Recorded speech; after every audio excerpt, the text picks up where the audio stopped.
Oke. Selamat malam teman-teman. Besok weekend dan ini jam berapa ya? Ini udah jam 11 lebih. Kebetulan masih kerjaan sudah selesai dan ya gabut lah. Mau main ML juga belum ada teman, mau ngepush. Oke, aku putusin buat sedikit sharing-sharing ya, sharing-sharing pengalaman seleksi CPNS 2019. Kan ini masih happening kan, seleksi CPNS 2021, dan kalau nggak salah ini kan tahap administrasi ya, itu sampai tanggal berapa ya, 26 kalau nggak salah ya, 26 bentar lagi berarti bulan ini. Oke, jadi kan aku mengalami dan aku tahu sih pasti dalam menentukan formasi untuk daftar di CPNS atau CASN itu kadang butuh menguras waktu, tenaga, emosi, dan pikiran juga sih. Padahal itu belum sampai tes ya, baru pilih jurusan, baru pilih formasi. Tapi itu sih krusialnya kalau menurutku sih. Ini juga yang mau sedikit ku sharing tentang bagaimana caraku dulu memilih formasi di seleksi CPNS 2019. Kebetulan aku juga alumni dulu, alumni pendaftar di CPNS 2019 gitu. Jadi memang proses penentuan formasi yang mau kita daftar itu nggak segampang yang mungkin orang-orang kira gitu. Banyak pertimbangan sih kalau dulu yang ku alami. Banyak hitung-hitungan sana sini, hitung-hitungan dalam arti mungkin apa ya, kayak analisis singkat lah, analisis awal lah, bagaimana peluang-peluang kita jika memilih formasi A, formasi B, formasi C itu seberapa besar peluang kita untuk lolos gitu. Belum lagi ada pertimbangan-pertimbangan lain dan hal-hal lain yang kadang juga mempengaruhi pilihan kita gitu loh. Itu yang akan kita bahas. Dan oke, gak usah lama-lama lagi ya, aku mulai sharing aja sih pengalamanku dulu. Jadi dulu itu yang pertama aku lakukan ketika memilih formasi itu, ku coba membuat list dulu. List artinya kita tentukan pilihan formasi dari yang paling tinggi sampai ke paling rendah.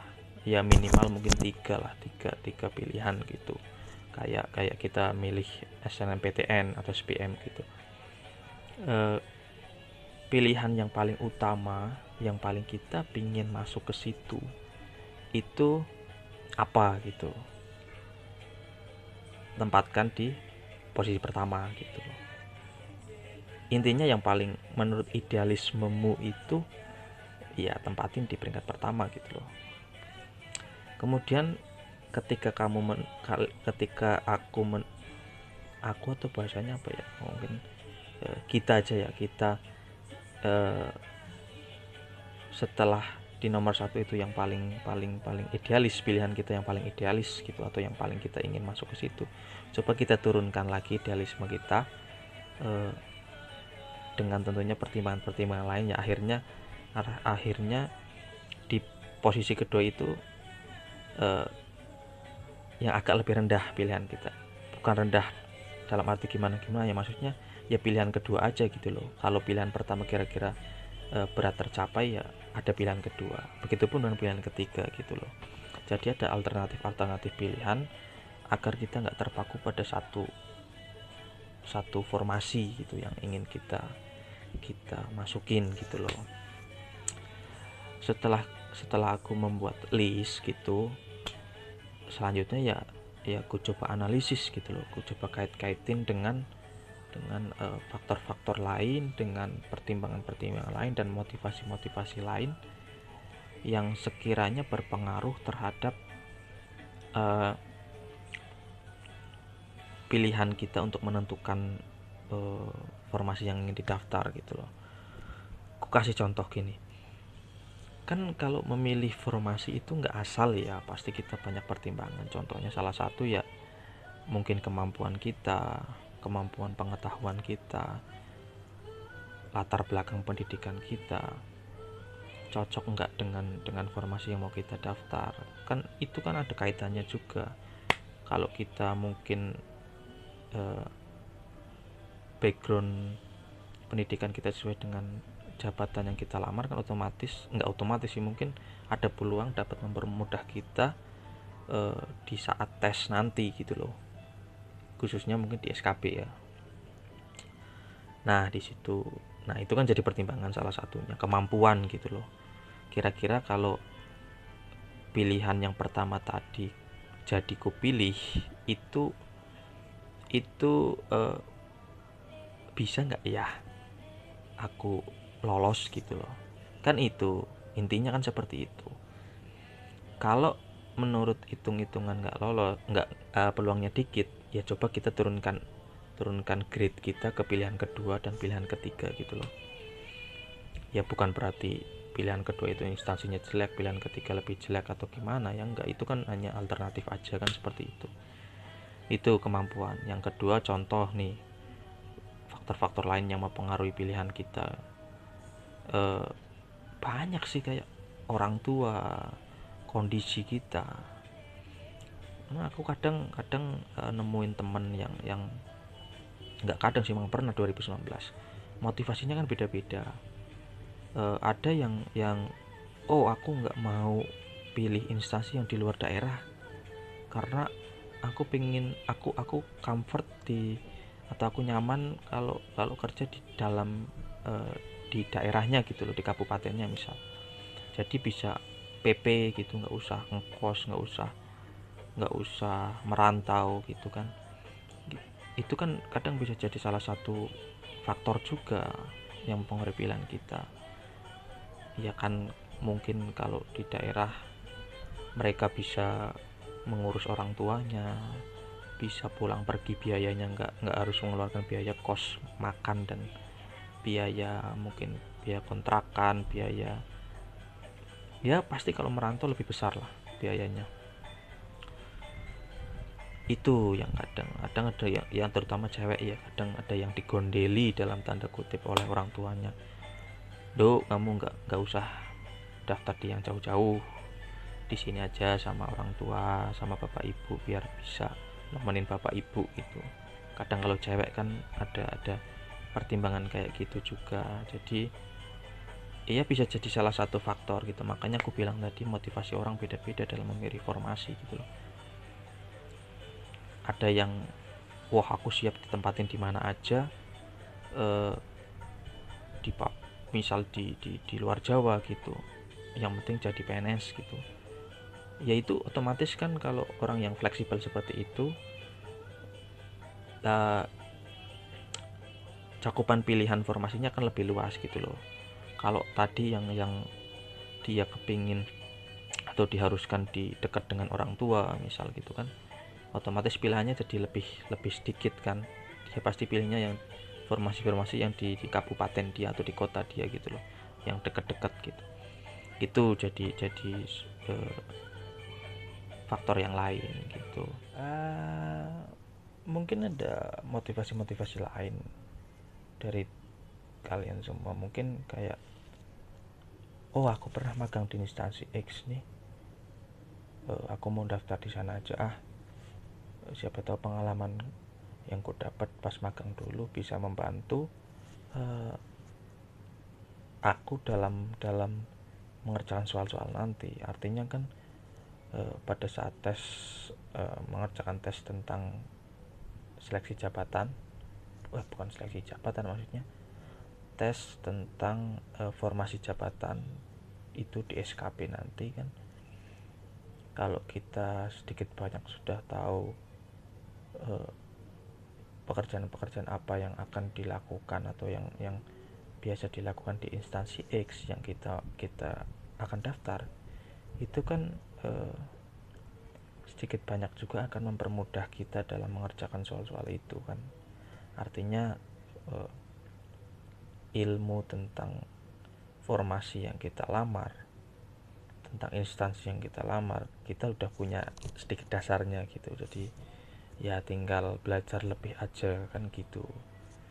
Itu yang bisa juga jadi salah satu motivasi orang untuk memilih suatu formasi di instansi gitu. Ya banyaklah motivasi-motivasi lain, mungkin soal pendapatan, sehingga mereka pilih-pilih mau di instansi mana yang mungkin income-nya lebih gede gitu loh, tunjangannya lebih gede atau bagaimana gitu kan. Jadi salah satu pertimbangan dan pertimbangan lain gitu loh. Itu kaitkanlah motivasi-motivasi yang kalian miliki, kemudian hambatan tantangan yang kalian miliki, kemudian kayak apa ya, keunggulan yang kalian miliki dengan formasi yang akan kalian pilih gitu loh, supaya pilihan yang nanti kalian tentukan itu benar-benar yang apa ya, yang pas lah gitu loh. Ya emang prosesnya nggak cepet, aku aja dulu dalam memilih ini yang paling lama gitu loh. Maksudnya nggak ya memanfaatkan waktu, tentang waktu pendaftaran itu nggak cepet-cepet submit gitu loh, supaya lebih mantep aja sih. Kalau mantep kan otomatis dalam menjalani tes-tes nantinya lebih semangat aja sih gitu loh. Kalau hati mantep kan otomatis pikiran, kemudian motivasi juga lebih tinggi untuk bisa lolos gitu kan, kayak gitu. Kaitkan itu terus satu lagi sih, kayak kalau aku sih dulu nggak menghindari ya, cuma agak lebih memilih ke formasi yang lowongannya lebih dari satu orang gitu loh. Dua pun menurutku untuk aku ya masih terlalu sedikit gitu loh. Jadi minimal di atas 3 kalau aku. Nah, aku dulu daftar di formasi yang lowongannya 8 gitu loh. Kenapa aku milih gitu? Karena ya kembali tadi sadar ke kita harus mengidentifikasi kemampuan kita juga. Kalau kita optimis dalam rangkaian tes itu bakal dapat nilai yang paling tinggi, ya nggak apa-apa kalian pilih formasi yang lowongannya satu orang gitu loh, kalau kalian yakin banget gitu loh. Kalau nggak yakin, coba pilih yang lebih dari 1, 2 atau lebih dari 3 lowongannya gitu loh, orang yang dibutuhkan di formasi itu.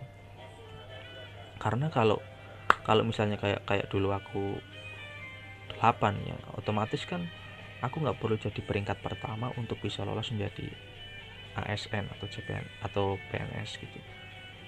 Peringkat 7, peringkat 8, peringkat 5, peringkat 6, peringkat 4, ya nggak apa-apa gitu, no problem gitu loh. Yang penting lolos, goalsnya kan yang penting lolos kan, nggak harus jadi peringkat pertama gitu loh. Itu kenapa aku memilih yang lebih dari satu. Mungkin kalau yang formasi lebih dari satu itu ya secara logika dan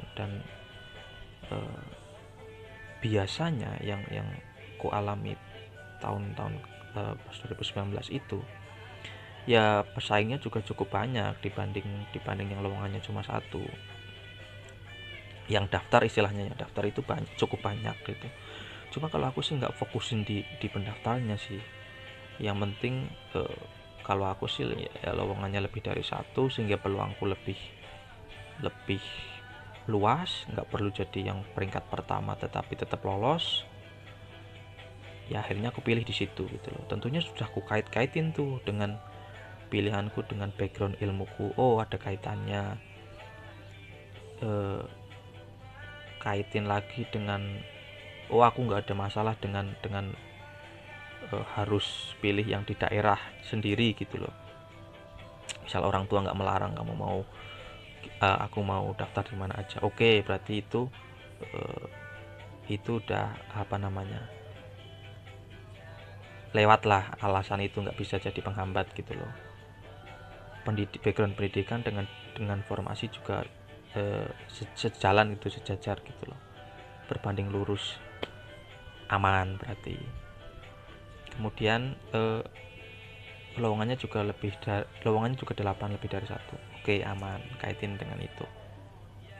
Ya yang terakhir kalau itu semua udah oke sih ya restu orang tua sih yang bakal jadi penyemangat tersendiri, motivasi tersendiri kan gitu. Oke, mungkin itu sih yang bisa ku bagi sih sementara ini. Oh ya, satu lagi soal kenapa tadi ku bilang bikin list itu dari yang paling tinggi, yang paling kita pingin masuk ke situ, sampai yang mungkin peringkat 3, atau kalau mau 4 lebih ya lebih, nggak apa-apa. Itu karena ya kalau bisa kita daftar di yang memang kita istilahnya nanti bakal nyaman kerja di situ, atau bakal betah kerja di situ, bakal ada motivasi untuk terus belajar ketika kita bekerja di situ. Karena PNS ini kan bukan pekerjaan yang istilahnya gajinya banyak kan, ya cukup, cuma nggak, kalau mau cari penghasilan yang gede ya di swasta sih pilihan. Ya mungkin ada beberapa instansi yang memang tunjangannya besar atau penghasilannya besar, cuma kan nggak banyak gitu loh, dan sulit juga masuknya, saingannya juga berat-berat. Nah itu makanya kenapa aku bilang tadi, ya kalau sekiranya mampu ya pilihlah formasi yang memang kamu pengen di situ. Karena nanti kan ujung-ujungnya kalau PNS itu kan kita harus mengabdi di situ, kita harus walaupun bayaran kita nggak besar banget, cuma kita punya motivasi lain nih. Oh, aku pengen terus belajar di situ. Oh, ini sesuai dengan passionku, misal formasinya gitu loh, instansinya, pekerjaannya sesuai dengan passionku. Otomatis selain ada otomatis keterbatasan, maksudnya penghasilan yang nggak gede-gede banget tadi itu nggak jadi masalah untuk kita terus bekerja gitu loh, bekerja dengan ikhlas, karena ada motivasi lain, itu tadi, itu passion kita tadi itu. Oke, mungkin itu aja sih sharing malam ini. Ya walaupun telat sih, udah bentar lagi final submit kan formasi, cuma ya siapa tahu bisa membantu lah. Dan apa namanya, ya karena kita senasib kan berjuang, aku juga alumni CPNS 2019, ya sharing aja, cuma nggak sharing soal sharing cara atau langkah yang kuambil saat untuk memilih formasi, gitu aja sih. Semoga membantu. Kalau nggak membantu ya nggak apa-apa, ambil yang baiknya aja, yang nggak baiknya jangan ditiru. Sama satu lagi, jangan ditelan mentah-mentah, pertimbangkan juga dengan motivasi kalian, dengan latar belakang kalian, dengan analisis kalian lah. Karena yang akan menjalani pekerjaan ini, yang akan menjalani tes nantinya itu kan kalian gitu loh. Oke teman-teman, terima kasih, selamat malam.